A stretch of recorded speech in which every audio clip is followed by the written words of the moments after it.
Well, hello, hello.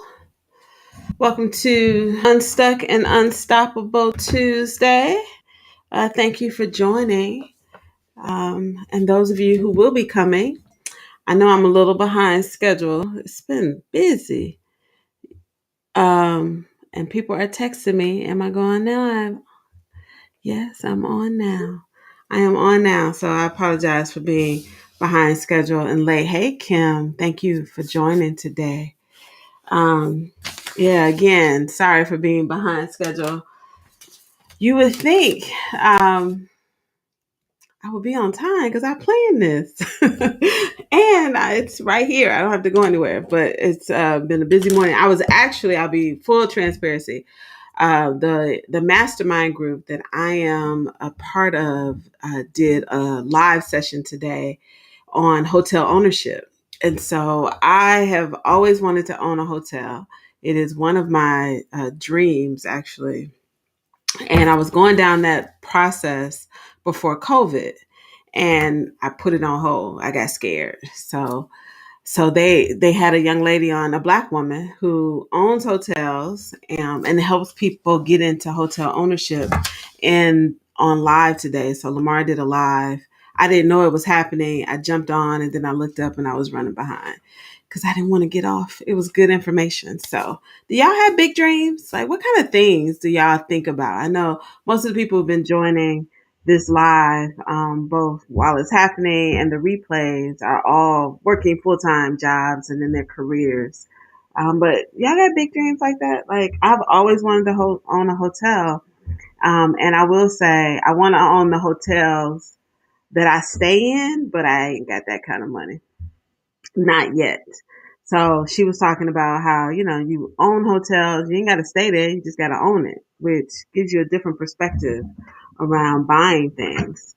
So I believe in taking my disposable income and trying to find ways to invest it. And I've been doing that.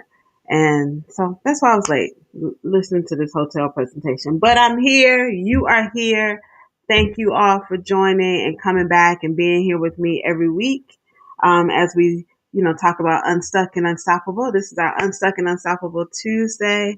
Check in talking about careers and what is going on with your career. So last week we talked about negotiating. And I hope that was good information for you, and talking about negotiation skills, and how to negotiate, and just kind of leveling up in your negotiations. And really what negotiations really is about is leveraging your influence, even as it pertains to salary negotiations. And, once you get the job, you don't stop negotiating. You're constantly demonstrating through your performance, but you should also be coupling that through your words, both written and verbal, about your continued need. The company's continued need for you, right? We don't sell ourselves enough, and marketing is the key to everything. It's not just a way to sell donuts and soda. It's how you also need to market yourself. I tell a lot of my clients, you have to be that one woman, one man PR team for yourself once you come through the doors, so that everybody's repeating what you say about yourself. If you think you are dope, tell people I am dope. I'm the most dope accountant. I'm the most dope marketing professional y'all gonna ever have here. And this is why I do these things. And this is kind of leading into what we're talking about today, is how do you boss up and leverage your skills for jobs that you're not ready for? How many of you apply for the same type job all the time? Right. So I used to do state and local tax work. And I could imagine if I had stayed in my career, I could have gone down one or two paths. One could have been continuing to, stay in public accounting, get promoted. My goal was to make partner. I was on partner track. I was even told, hey, we want you to be a partner. So I knew that was, a place for me to land. And I felt very comfortable there.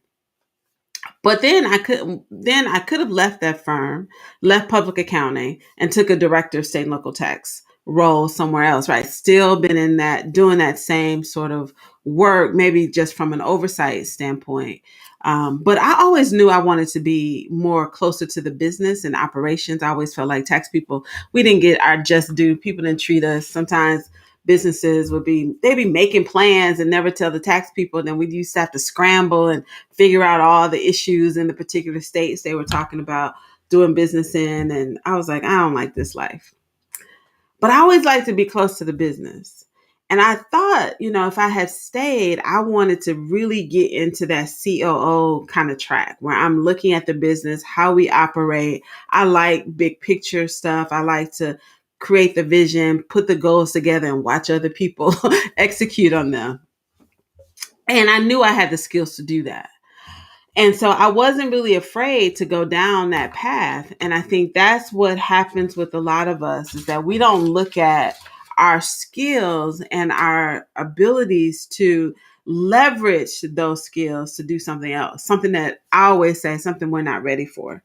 And the reason I come up with this not ready for thing is I learned when I was at Deloitte, a couple of partners I worked for suggested that I move around, right? As I was on this partner track, stay in the tax practice, but move around, take on roles that, you might not necessarily be ready for. And I did that the year I made manager. I took on a role. I was the only manager working with partners. I learned a lot. And I wasn't ready for that role, right? It wasn't a move where it was a huge leap for me to move into that, and I had to really like pull up a whole new Jeannine actually, and create a new way of being, both how I communicated, how I showed up, my ability to think more holistically about the firm and the business, how to solve problems for our clients, like things that I wasn't taught. I wasn't taught in school. I wasn't taught in any Deloitte training how to do that. I had to like really go deep. And I remember going into one of the partners' offices and I asked him, I was like, what do you do when you don't know what to do? And he was like, Jeannine, every week I don't know what to do. And I was like, whoa, like he's already made it. And he's still like, I'm just going to be honest with you. There are some days I don't know what to do, but we figure it out. I have another friend. He works for a large communication conglomerate based here in Atlanta. Good friend. We went to college together. We studied together. We sat next to each other at graduation just because of alphabetical order, I think, or all the accountings in the alphabetical order. So we've been friends for over 20 years, I guess. I think that's how long I've been out of college. And I remember he called me one day. He was up for a huge job. So he had moved around with this organization in different states. He's moved around within the company itself. And he caught me off guard with this one, ladies, since it's all women here now. And I want to know how many of you write in the chat if you would do something like this. So he said to me, hey, I got this big interview. He told me what the role was. And I said, do you have this kind of experience? Like, do you have HR experience? Like, he's an accountant. He's done systems work. He's done logistics work for the company. Like, he's managed supply chain for them. He's been a controller at the radio stations. He's done all of these different roles. And he was rolling off of a big system implementation project where he was one of the leaders on this project. A lot of accounting finance professionals were involved. He's like, yeah, this big job came open. I would be running this whole department. And I asked him, I was like, what do you know about this topic? He was like, nothing. I said, are you a systems person? Do you know the technology? He's like, not really. I said, well, how are you going to do this job? He's like, oh, I just Googled it. Would y'all Google it?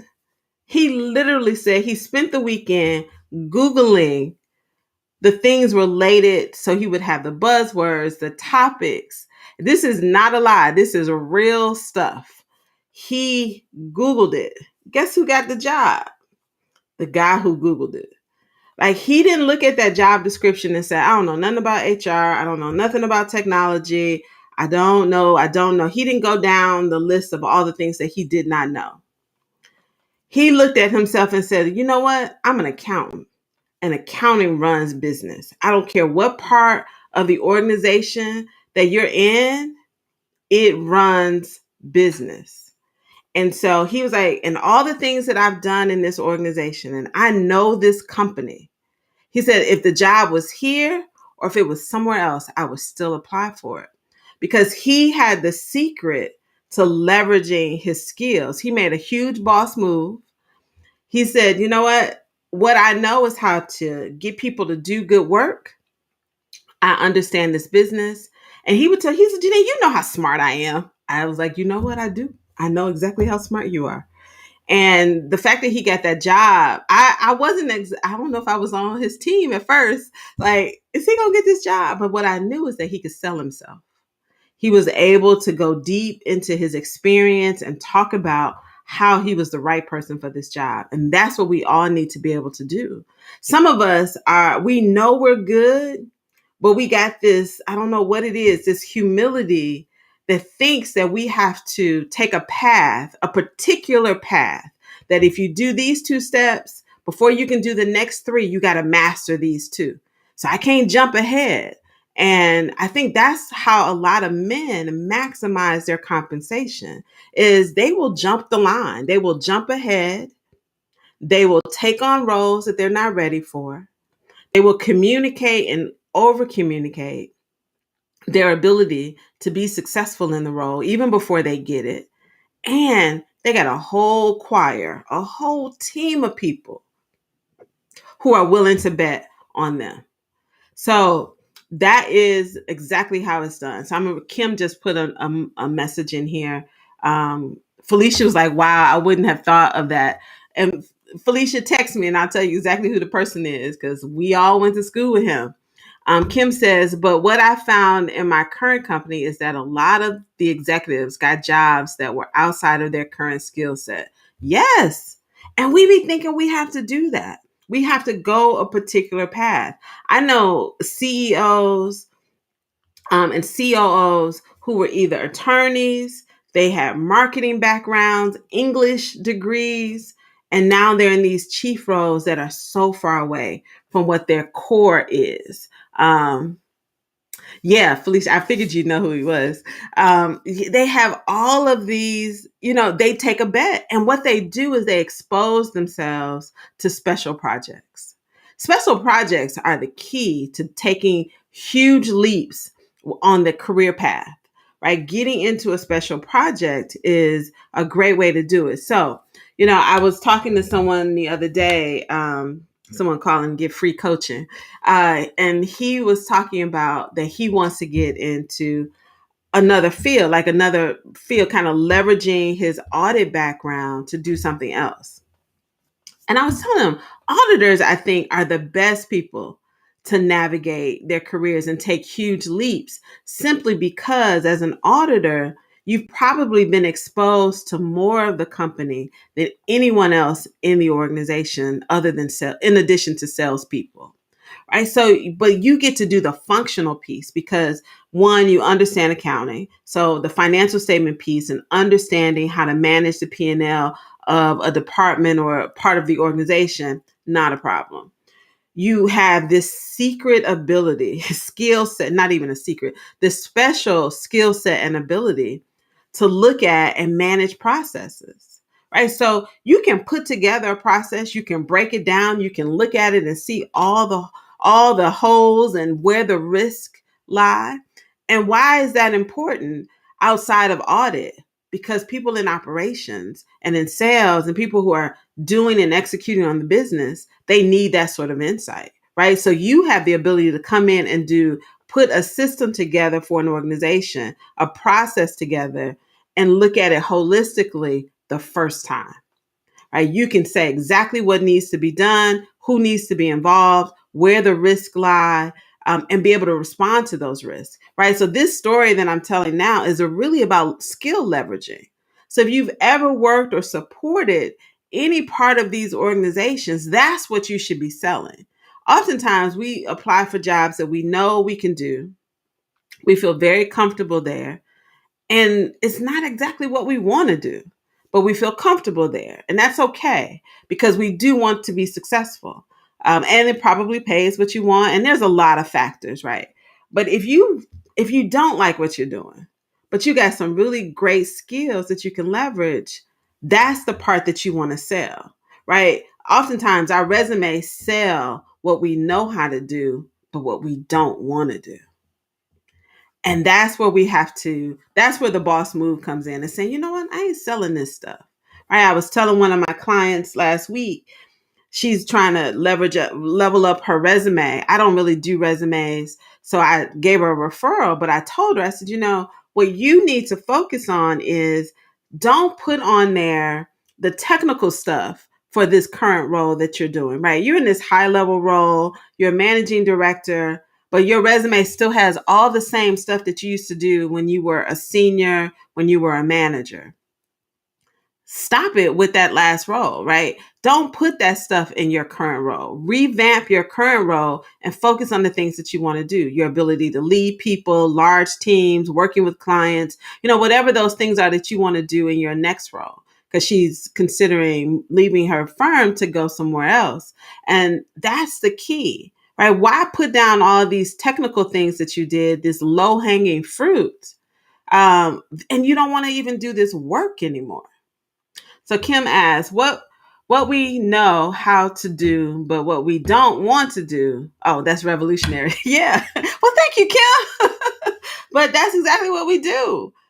So I think that's the key is, how do I say my next role, I want to get into doing something else, right? I want to change industries. I want to go into technology, but what can I do? And the great thing about a lot of these up and coming, even established companies like the Googles, the PayPals, the Facebooks, all these technology companies, although they've been around for a while, they're still new, right? Because technology keeps changing who they are every single day.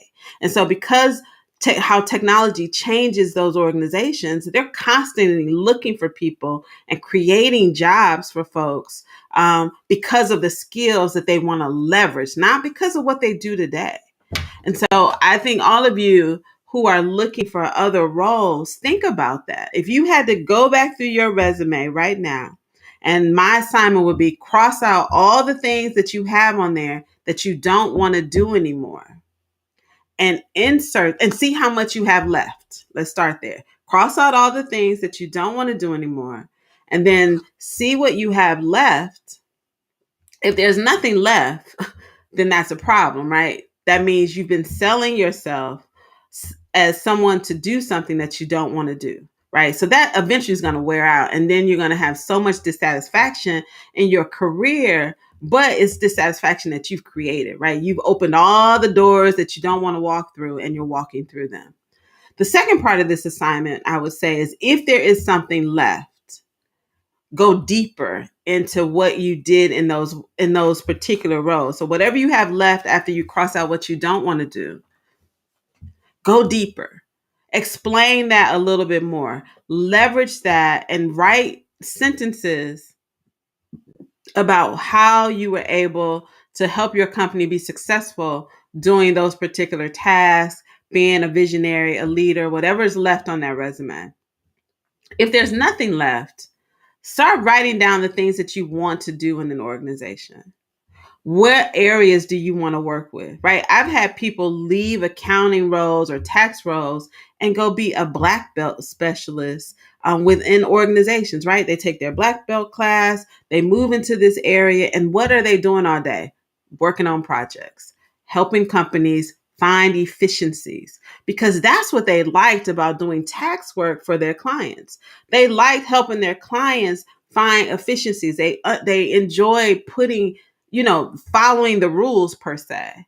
And they were able to leverage that, leave all the tax work alone, leave the compliance, leave the accounting, financials, statement preparation, month end work, and say, you know what, this is what I'm going to do. And they've been so successful at it because they can also bring in that accounting and finance knowledge in order to market, in order to make sure that that project comes in under budget, do the allocations around the budget. So they still get to use that accounting knowledge.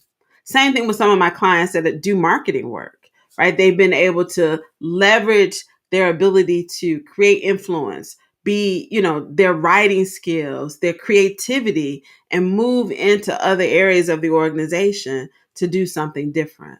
So, and that's the task that I always give them. You already got it right in front of you. This is your resume. Cross off the things that you do that you have on there that you don't want to do anymore. And then let's go deeper on the things that are on there and explain that a little bit more so a new organization or your current organization can see how you can leverage those skills and your learning curve is really low. Or the third part of that is let's start writing about what you do, the experience you have. Even if it's volunteer experience, right? So you might get paid to do one thing, but you get involved in other stuff in your organization, like recruiting, if it's, the diversity and inclusion initiative, if you plan events, if it's board leadership work, if you're in an association where you've helped create new things, that is another great way to do that. I've been working with my niece. She's an educator down in Dallas, and she's been going back and forth. Like, she loves the kids, she loves the classroom, but she's trying to consider, like, I ain't making enough money. Let's bottom line. She was like, I want to live like all of the people that are making more money than she is, right? She's in a profession where the payoff, I think, from a financial perspective comes later, right? It's not that first early in work. And so we've been looking at, like, how can she still stay close to the classroom, stay with kids, but if she decides to go back to school, what else does she need to do? And she has discovered she has all of these other skills that she would have never marketed and put on her resume, because she was like, people just care about the fact that she's a teacher and that she can teach kids math. And so we went deeper into that. What does it take to be a math teacher? Let's start with that. What does it take to keep a classroom together? What does it take to ensure that your students are healthy and well, right? How do you interact with their parents, right? There's a whole lot of conflict resolution skills that we discovered that she never would have thought to put on her resume. I'm dealing with parents, y'all, parents out there. Y'all treat these teachers better. So all of these things, right? And so when I think about how to continue to leverage your skills, that's the exercise that I want all of y'all to work on this week. Looking at it, especially, if you're in the job market, if you think you will be soon, even if you've taken a new job recently, it's a great opportunity to go back and say, I'm in a new role at a new company. I'm going to do this role for a while. I'm going to build my relationships. I'm going to continue to leverage my skills. I'm going to brag about myself, find the right and appropriate way to do it that aligns with this culture and how people listen, and see, what do I want to do long term? Like, is this what I want to do and where I want to stay? So, that's pretty much any questions. I'm happy to take questions, specific questions in the chat window. This is why I like Clubhouse, y'all, because people can actually talk to me. So any questions or any ahas or comments, please drop them in the chat window. And so think about how you're going to continue to leverage your skills. Let's make some boss moves out here.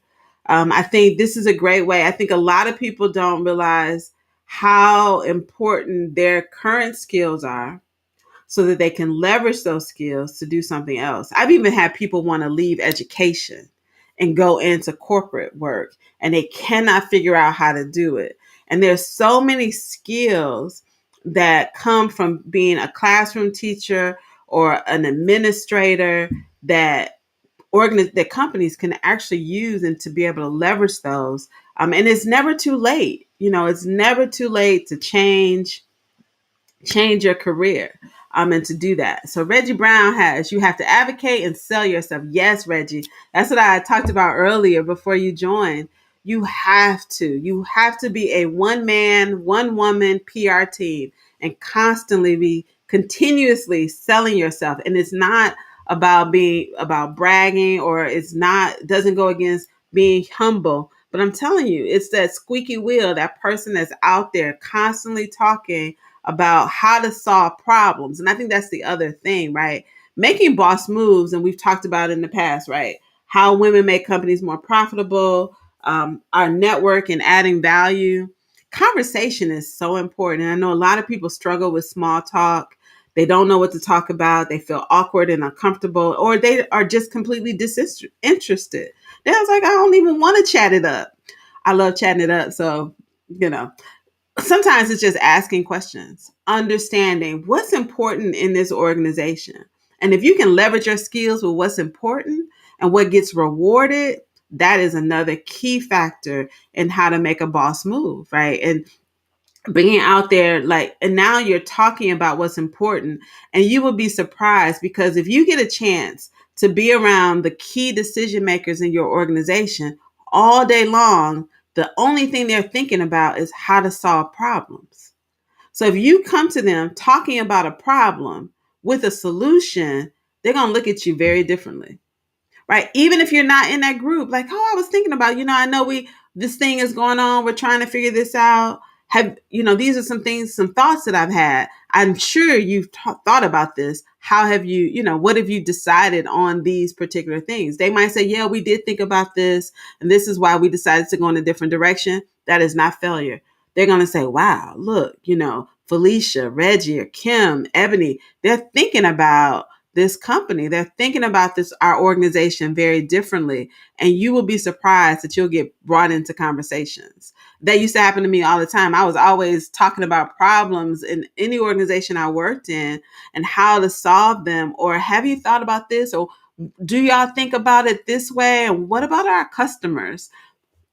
And it would be amazed. I would also be amazed how many people wanted to engage with me in those conversations, because I think part of it was it gave them an opportunity to brainstorm too in a safe place. So nothing is off limits. You work for that company, and align your skills with the value that you can bring to them in that way by leveraging your skills. So thank you all for joining. This is a shorter session because I just wanted to get right to it. Right. So do the exercise, please, if you think it'll be helpful for you. And just remember, stop selling stuff that you don't want to do. I promise you, like, people always ask me about my mom. And I was like, do you bake like her? I was like, no. And I don't want to. Right. I do miss her baking because she made the most delicious. I haven't tasted a pound cake yet that tastes like my mom's.